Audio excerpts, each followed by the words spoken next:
Alors ici, on corrige le 53, page 204, dans lequel nous allons parler d'espérance et on va voir à quoi ça sert. Alors, on lance une pièce de monnaie, on vous dit qu'elle est truquée, c'est-à-dire qu'on n'a pas autant de chances de tomber sur le pile que sur le face. D'ailleurs, on vous dit que nous avons une probabilité de 0,4 de tomber sur pile, donc du coup, nous avons une probabilité de 0,6 de tomber sur face. On vous dit que nous allons gagner 3 € si on tombe sur pile, et donc si on tombe sur face, on perd 2 €. Donc on vous demande d'étudier la loi de probabilité de G, sachant que G, c'est la variable aléatoire qui va associer le gain du joueur à chaque fois qu'on va jouer. Donc lorsqu'on joue, nous allons tomber soit sur pile, soit sur face. Si on tombe sur pile, on gagne 3 €.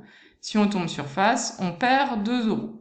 Donc les valeurs possibles pour notre gain sont de 3 € ou de moins 2 €. La probabilité de gagner 3 €. Pour gagner 3 €, il faut tomber sur pile. On vous dit qu'on a une proba de 0,4 de tomber sur pile. Donc la probabilité de gagner 3 € est de 0,4. Et donc la probabilité de perdre 2 €, c'est la probabilité de tomber sur face, donc ça vaut 0,6.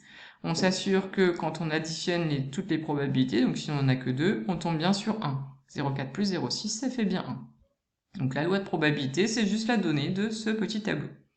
Ensuite, on vous demande de trouver l'espérance de votre variable aléatoire grand G. Eh bien, c'est juste, vous savez, les petites multiplications qu'on additionne. Donc, on va faire 3 fois 0,4 plus moins 2 fois 0,6. Donc, le calcul est ici. L'espérance de votre variable aléatoire grand G, c'est 3 fois 0,4 plus moins 2 fois 0,6. J'ai mis directement moins 2 fois 0,6. Et on trouve 0. Et on vous demande, est-ce que le jeu est équitable? Alors, vu qu'on a trouvé une espérance égale à 0, ça veut dire que si on joue un grand nombre de fois, en moyenne, on peut espérer gagner 0 €. Donc le jeu, on va dire que dans ces cas-là, le jeu est équitable, puisqu'en fait, on a autant de chances, enfin le gain moyen est de 0 €, donc dans ces cas-là, on dira que le jeu est équitable. C'est-à-dire qu'en gros, il y a autant de chances pour celui